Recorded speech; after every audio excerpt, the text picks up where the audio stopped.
O Voluntário, Inglês de Souza, conto do livro Contos Amazônicos. A velha Tapuia Rosa já não podia cuidar da pequena lavoura que lhe deixara o marido. Vivia só com o filho, que passava os dias na pesca do pirarucu e do peixe-boi, vendido no porto de Alenquer, e de que tirava ambos o sustento, pois o cacau mal chegava para a roupa e para o tabaco.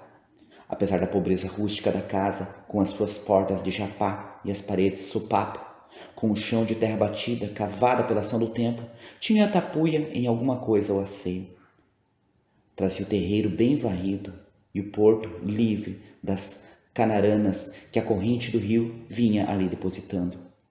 E se os tipitis, as cuiambucas e todos os utensílios caseiros andavam sempre lavados com cuidado, as redes de dormir pareciam ter saído do tear, de brancas e novas que sempre se encontravam.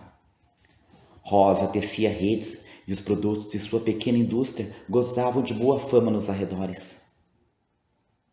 A reputação da tapuia crescera com a feitura de uma maqueira de tucum ornamentada com a coroa brasileira, obra de ingênuo gosto, que lhe valera a admiração de toda a comarca e provocara a inveja da célebre Ana Raimunda, de Óbidos, a qual chegara a formar uma fortunazinha com aquela especialidade, quando a indústria norte-americana reduzira à inatividade os teares rotineiros do Amazonas. Ana Raimunda seria uma coisa nunca vista no fabrico de redes de aparato, mas não lhe receava a Rosa a competência na tecedura do algodão e do tucum, talento de que tinha quase tanto orgulho como de haver parido o mais falado pescador daquela redondeza. Pedro era, em 1865, um rapagão de 19 anos, desempenado e forte. Tinha olhos pequenos, tais quais os do pai, com a diferença de que eram vivos e de uma negrura de pasmar. A face era cor de cobre, as feições achatadas e grosseiras de cabelo legítimo, mas com um cunho de bondade e de candura que atraía o coração de quantos lhe punham a vista em cima. Demais, serviçal e alegre até ali. Os viajantes, tocando no porto do sítio da velha Rosa, seguindo para Alenquer ou de lá voltando, ficavam cativos da doçura e da afabilidade com que se oferecia o rapaz para os acompanhar à vila, ou dava conselhos práticos sobre a viagem e os pousos. Quanto à generosidade, basta dizer que jamais lhe sucedia arpoar um pirarucu sem presentear com a ventrecha aos vizinhos pobres, e se num belo dia lhe caía a sorte de matar um peixe-boi no lago, havia festa em casa. Todos os conhecidos recebiam um naco da carne do saboroso mamífero, bebiam um trago da cachaçinha da velha e voltavam para o seu sítio, proclamando com uma língua grossa e pesada a felicidade da tia Rosa, que tinha um filho tão amigo dos pobres. Era o mais destro pescador do igarapé de Alenquer. Nenhum conhecia melhor do que ele as manhas do pirarucu e da tartaruga. Nenhum governava melhor a leve montaria, nem mandava a melhor altura a grande flecha empenada, que, revolvendo em vertiginosa queda, vinha fisgar certeira o casco dos ardilosos batráquios. Para o Pedro, da velha Rosa, todo o mês era de Piracema. Que se queixassem os outros da avareza da estação, ele voltava sempre para casa com algum pescado, ao menos uma cambada de arauanas ou de tucunarés de caniço. Era um pescador feliz, o diacho do rapaz, e a velha Rosa devia viver muito contente, e vivia. A tapuia passava, de ordinário, os dias sentada num banquinho diante do tear, trabalhando nas suas queridas redes, que lhe pareciam superiores às dos Estados Unidos, com cuja concorrência vitoriosa lutava de balde a rotineira indústria, e fumando tabaco de Santarém num comprido cachimbo de taquari, com cabeça de barro queimado. Quando caía a tarde, depois de ter comido a sua lasca de pirarucu assado ou a gorda posta do fresco lambaqui, com pirão de farinha d'água, molho de sal, pimenta e limão, ia sentar-se à soleira da porta, donde contemplava o magnífico espetáculo do pôr do sol entre os aningais da margem do rio, e ouvia o canto da cigarra, chorando saudades da efêmera existência, que a Tananã oculta em doce estribilho consolava. É naturalmente melancólica a gente da beira do rio, face a face toda a vida com a natureza grandiosa e solene, mas monótona e triste do Amazonas. Isolada e distante da agitação social, concentra-se a alma num apático recolhimento que se traduz externamente pela tristeza do semblante e pela gravidade do gesto. O caboclo não ri, sorri apenas, e a sua natureza contemplativa revela-se no olhar fixo e vago em que se leem os devaneios íntimos nascidos da sujeição da inteligência ao mundo objetivo, e dele, assoberbada. Os seus pensamentos não se manifestam em palavras por lhes faltar, a esses pobres tapuios, a expressão comunicativa atrofiada pelo silêncio forçado da solidão. A vez de ter encontrado beirando o rio, em viagem pelos cílios, o dono da casa sentado no terreiro, a olhar fixamente para as águas da correnteza, para um bem-te-vi que canta na laranjeira, para as nuvens brancas do céu, levando horas e horas esquecido de tudo, imóvel e mudo, numa espécie de êxtase. Em que pensará o pobre tapuio? No encanto misterioso da mãe d'água, cuja sedutora voz lhe parece estar ouvindo no murmúrio da corrente? No curupira que vagabundeia nas matas, fatal e esquivo, com o olhar ardente cheio de promessas e de ameaças? No diabólico saci saperê, cujo assovio sardônico dá ao corpo o calefrio das sezões? Em que pensa? Na vida? É talvez um sonho, talvez nada, é uma contemplação pura. Dessa melancolia contínua dão mostra principalmente as mulheres, por causa da vida que levam. Os homens sempre andam, veem uma ou outra vez gente e coisas novas. As mulheres passam toda a vida no sítio, no mais completo isolamento. Assim a tapuia rosa, que de nada se podia queixar com a vida material segura, suprema ambição do caboclo, foi sempre dada a tristezas. A fronte alta e calma, os olhos pequenos e negros e a boca séria tinham uma expressão de melancolia que impressionava à primeira vista. Teria a natureza estampado naquele rosto o pressentimento de futuras desgraças ou a mesquinhez da alma humana ante a majestade do rio e da floresta a predispunha a não oferecer resistência aos embates da adversidade? Era a saudade do esposo morto ou o receio vago dos fracos diante dos arcanos do futuro? Ninguém o podia dizer, mas é certo que até o princípio do ano de 1865 correram tranquilos os dias no cacaual da velha rosa. Quem não sabe o efeito produzido à beira do rio pela notícia da declaração da guerra entre o Brasil e o Paraguai? Nas classes mais favorecidas da fortuna, nas cidades principalmente, o entusiasmo foi grande e duradouro. Mas entre o povo miúdo, o medo do recrutamento para voluntário da pátria foi tão intenso que muitos tapuios se meteram pelas matas e pelas cabeceiras dos rios e ali viveram como animais bravios, sujeitos a toda espécie de privações. Fala-se de Francisco Solano Lopes nos sertões do interior da província como de um monstro devorador de carne humana, de um tigre incapaz de um sentimento humanitário. A ignorância dos nossos rústicos patrícios, agravada pelas fábulas ridículas editadas pela imprensa oficiosa, dando ao nosso governo o papel de libertador do Paraguai, embora contra a vontade do libertando o libertasse a tiro. Não podia reconhecer no ditador o que realmente era, uma coragem de herói, uma vontade forte, uma inteligência superior ao serviço de uma ambição retrógrada. Os jovens tapuios tremiam só de ouvir o nome. As mães e as esposas faziam promessas sobre promessas a todos os santos do calendário, pedindo que lhes livrassem os queridos filhos e os maridos das malhas da rede recrutadora. Coisa terrível que era então o recrutamento. Esse meio violento de preencher os quadros do exército era, ao tempo da guerra, posto em prático com barbaridade e tirania, indignas num povo que pretende foros de civilizado. Suplícios tremendos eram infligidos aos que, fugindo a uma obrigação não compreendida, ousavam preferir a paz do trabalho e o sossego do lar, à aventura de se deixarem cortar em postas na defesa das estâncias rio-grandenses e das aldeolas de Mato Grosso. Narravam diariamente os periódicos casos espantosos, reclamações enérgicas contra o arbítrio das autoridades locais, mas o governo a todo cerrava os ouvidos por necessitar de fornecer vítimas às disenterias do passo da pátria e carne brasileira aos canhões vorazes de Humaitá. Foi então que se mostrou em toda a sua hediondez a tirania dos mandões da aldeia. Os graúdos não perderam a ocasião de satisfazer ódios e caprichos, oprimindo os adversários políticos que não sabiam procurar, ao serviço de abastados e poderosos fazendeiros, proteção e amparo contra o recrutamento, à custa do sacrifício da própria liberdade e da honra das mulheres, das filhas e das irmãs. Sim, não pretendo carregar os tons sombrios do quadro da miséria do proletariado brasileiro, naqueles tempos calamitosos em que o pobre só se julgava a salvo do despotismo quando nas mãos do senhor do engenho, do fazendeiro, do comandante, do batalhão da Guarda Nacional, abdicava sua independência pela sujeição a trabalho forçado, mal ou nada remunerado, a sua dignidade pela resignação aos castigos corporais e aos maus tratos, e a honra da família pela obrigada complacência com a violência das mulheres.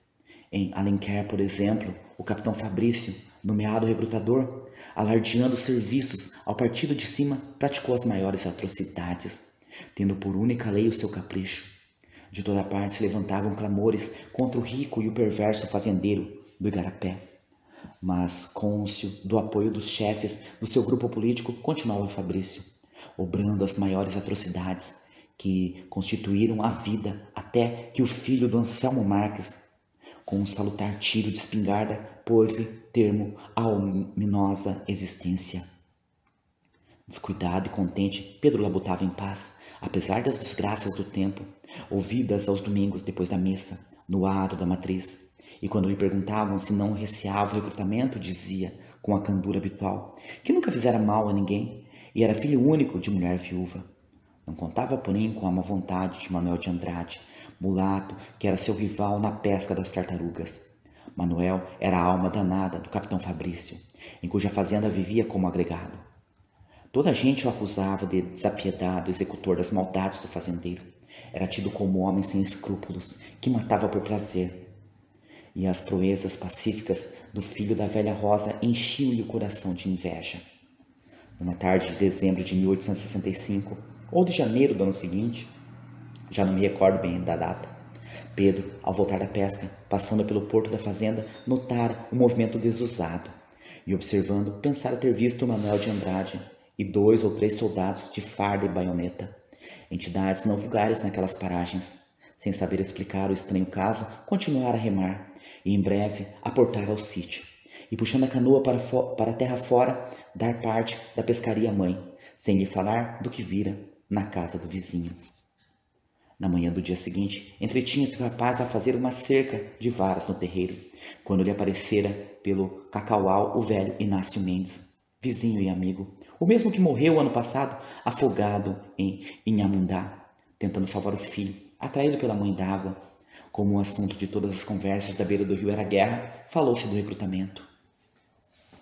Inácio dizia-se portador de notícias frescas. O capitão Fabrício, nomeado recrutador em todo o termo de Alenquer, recebera a ordem terminante do presidente da província para mandar pelo primeiro vapor um contingente de voluntários, custasse o que custasse. Essa ordem, transmitida pelo delegado de polícia de Santarém, fora trazida a toda a pressa pelo sargento Moura, acompanhado de 5 guardas nacionais, que aquela autoridade pusera à disposição do recrutador, prometendo enviar-lhe logo mais força, se fosse necessário. O capitão, acrescentou Inácio em voz baixa, não é lá homem para hesitar em se tratando de maldades. E continuara narrando as desgraças da época. Já o Antônio da Silva fugira a todo o pano para Vila Bela, onde mora um negociante que é seu compadre. Na casa do Pantaleão Soares, português legítimo, o sargento Moura varejara os quartos em que dormiam as filhas do pobre homem e levara o atrevimento ao ponto de revistá-las, dizendo que podiam ser homens disfarçados. O Raimundo Nonato e o filho da tia Rita haviam se metido pelo mato dentro, sem que se soubesse o seu paradeiro. Um tapuio dos Lagos, tendo vindo à vila comprar mantimentos, vira-se perseguido pelos guardas e fora comido por jacarés, querendo salvar-se a nado. E terminou entre risonho e triste o velho Inácio. Que quer seu Pedro? Nesses tempos, nem os pobres velhos têm a certeza de escapar. O que vale é que Deus é grande e o mato maior.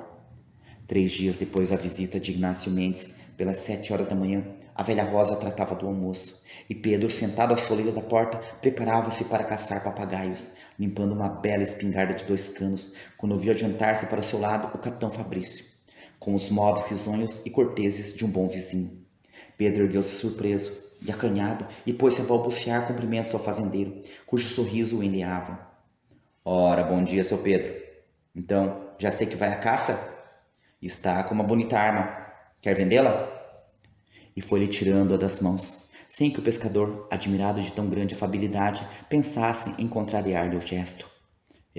Seu Pedro, você está um rapaz robusto e devia ser voluntário da pátria. O governo precisa de gente forte lá no sul para dar cabo do demônio Lopes.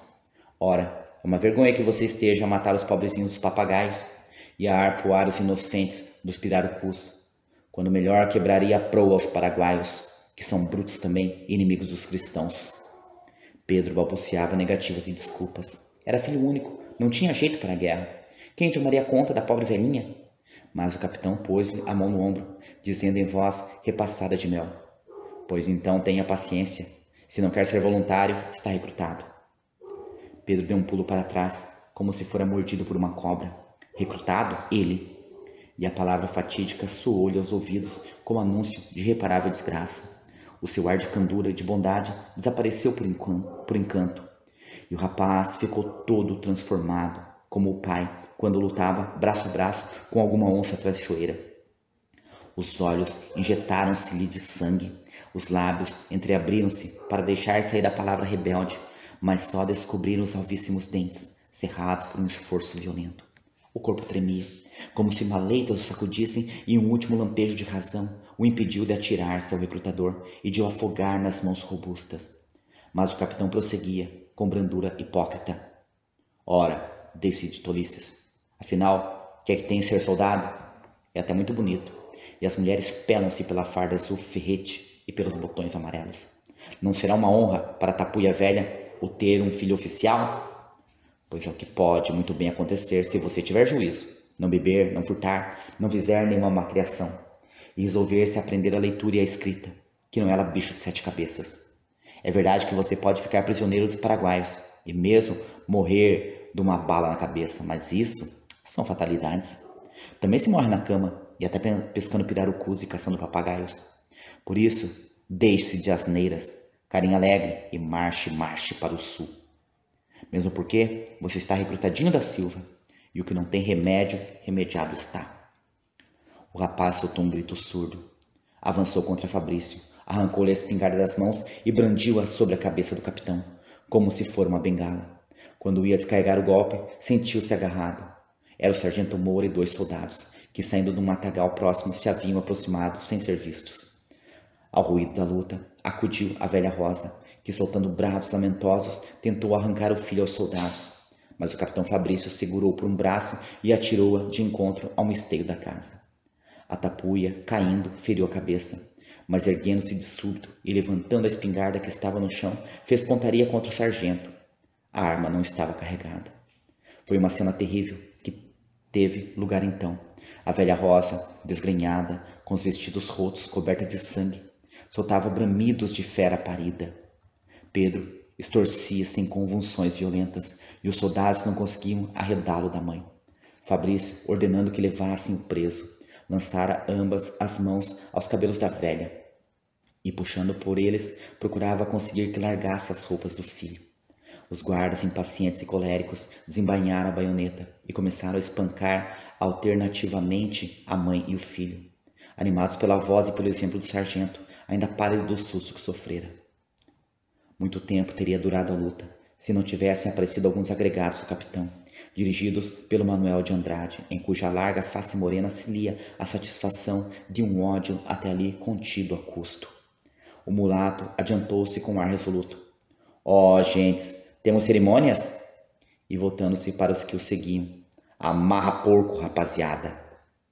Ou pela sua profissão de vaqueiros, ou porque já se achavam prevenidos, traziam cordas consigo. Pedro e Rosa foram deitados por terra e amarrados de pés e mãos. Depois, a agente do Manuel de Andrade carregou o rapaz e foi depô-lo numa grande montaria que o capitão mandara buscar a fazenda. Quando preso, o sargento e os soldados se acharam dentro da canoa, Fabrício ordenou ao Manuel de Andrade e a outro agregado que tomassem os remos e seguissem para Alenquer. Depois, dando um pontapé na velha tapuia estendida em meio do terreiro, seguiu com o resto de sua gente a caminho da fazenda.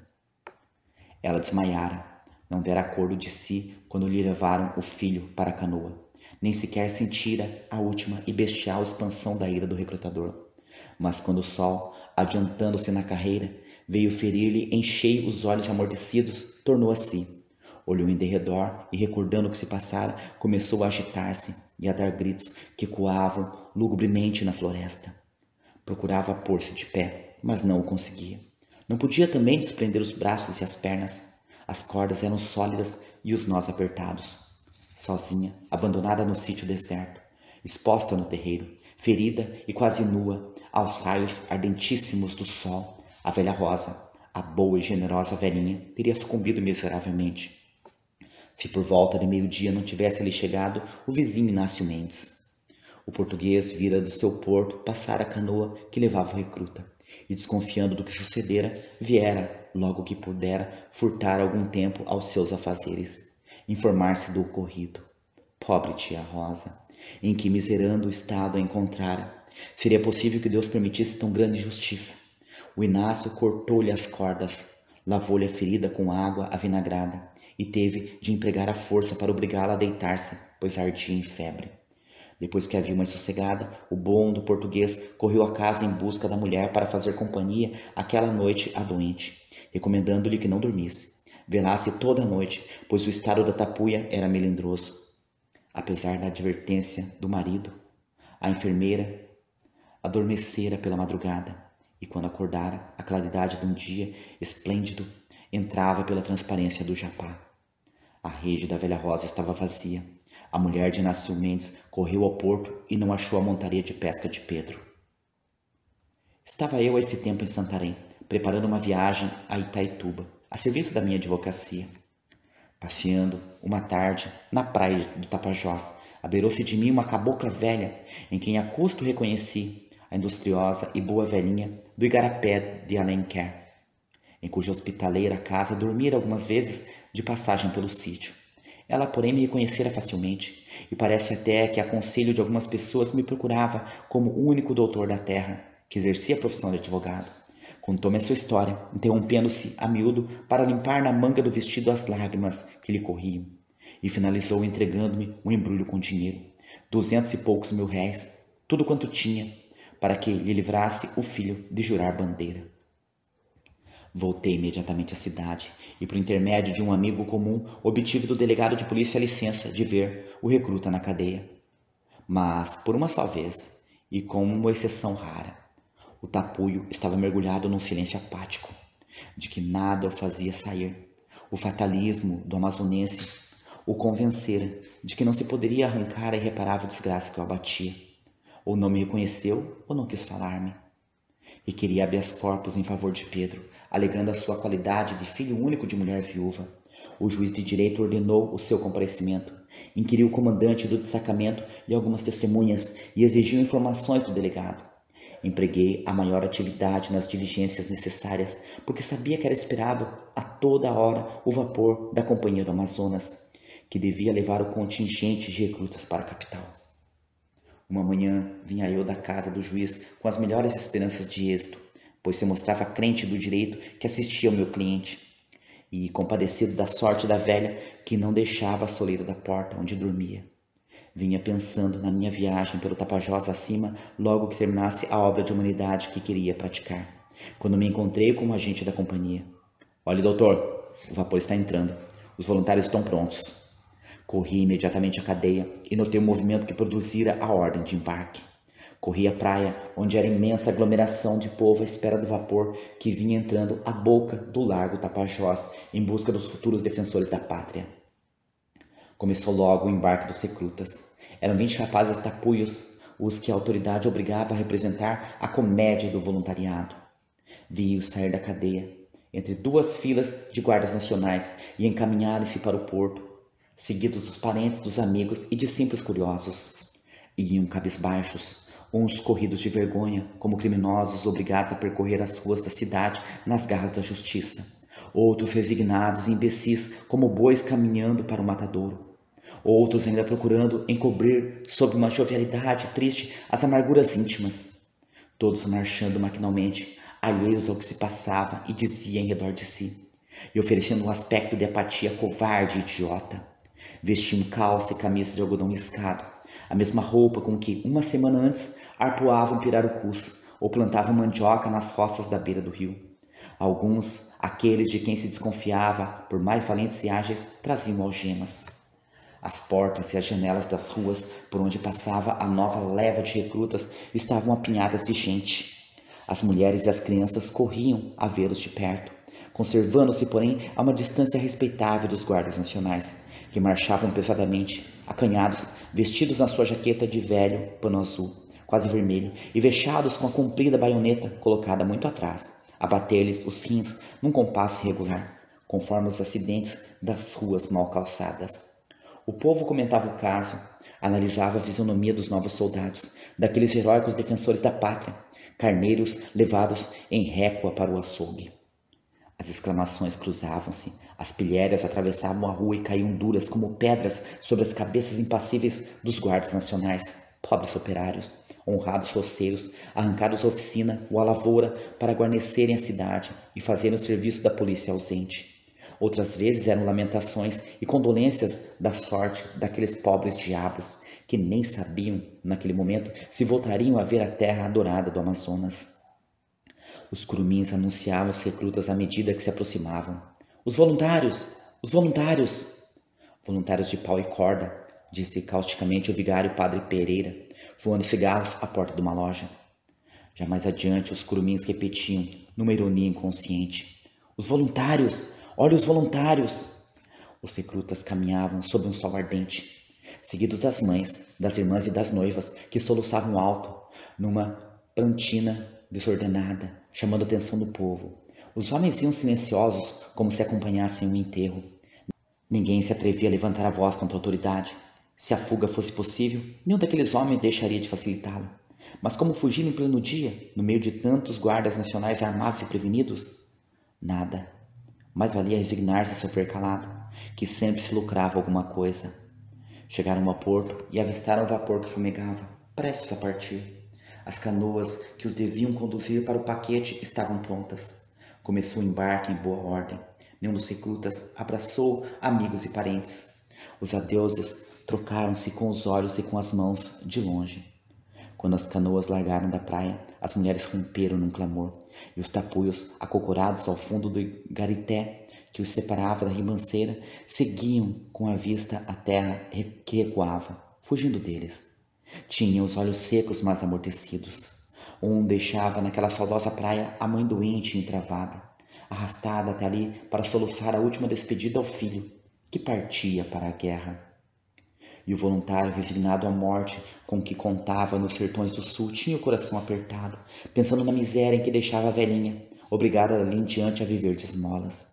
Outro pensava na sua roça nova, aberta pelo São João havia 6 meses apenas, com tanto amor e trabalho, e que seria dentro em breve pasto de capivaras daninhas e de macacos gulosos, ou na montaria de pesca, abandonada no porto para presa do primeiro ladrão que passasse.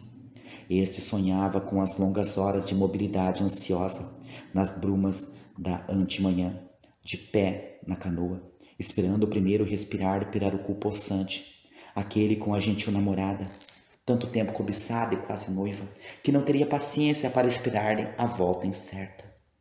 E todos pálidos, desesperados, sombrios, sentiam no supremo momento da separação que tudo estava perdido. E a morte, uma morte terrível e misteriosa, os esperava lá nas terras em que dominava o monstro do Paraguai, devorador de carne humana. Apesar da tristeza do espetáculo que me compungia o coração, não pude deixar de alegrar-me, por não ver entre os recrutas o filho da velha Rosa. A companhia leva desde o quartel até a praia. Vi-a embarcar. Não me afastei enquanto o vapor não levantou ferros e procurou a barra do Tapajós, soltando um silvo rouco e prolongado. Adquiri então a certeza de que Pedro não embarcara, de que ficara em terra, e dessa convicção augurei as melhores esperanças. Se o delegado o não enviara por aquele vapor, fora certamente por não haver ainda jurado bandeira. E duvidoso se fazia o caso de seu recrutamento, em face dos fundamentos do habeas corpus requerido. Em todo caso, mesmo considerando a polícia bem recrutada do Tapuio, tinha diante de mim 8 ou 10 dias, o intervalo de uma chegada de paquete a outra, para trabalhar em seu favor. Comuniquei a nova à tia Rosa, que fui encontrar sentada à porta do juiz de direito, onde passara a noite. Não partilhou da minha convicção. Na sua opinião, eu estava enfeitiçado. Pedro não estava no quartel e, portanto, seguira naquele mesmo vapor para a capital. Levei a conta de demência a incredulidade da velha e entrei na casa do juiz para informar-me do resultado do habeas corpus. O magistrado disse-me com alguma tristeza: escusado é tentar mais nada. O rapaz embarcou. E como me visse atônito, sem ânimo de proferir palavra, compreendeu meu espanto e acrescentou: desconfiaram de mim. Ontem à noite mandaram-no numa canoa bem tripulada esperar o vapor a meia légua da boca do rio. A indignação fez-me ultrapassar os limites da conveniência. Perguntei, irado, ao juiz como se deixara ele assim burlar pela polícia, expondo a dignidade de seu cargo ao menosprezo de um funcionário subalterno. Mas ele, sorrindo misteriosamente, bateu-me no ombro e disse em tom paternal: colega, você ainda é muito moço, manda quem pode. Não queira ser palmatória do mundo. E acrescentou alegremente: olhe, sabe uma coisa? Vamos tomar um café. Ainda, há bem pouco tempo, vagava pela cidade de Santarém uma pobre tapuia doida.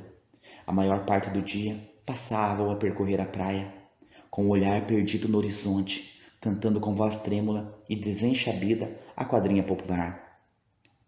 Meu anel de diamantes caiu na água e foi ao fundo. Os peixinhos me disseram: viva Dom Pedro II. Fim.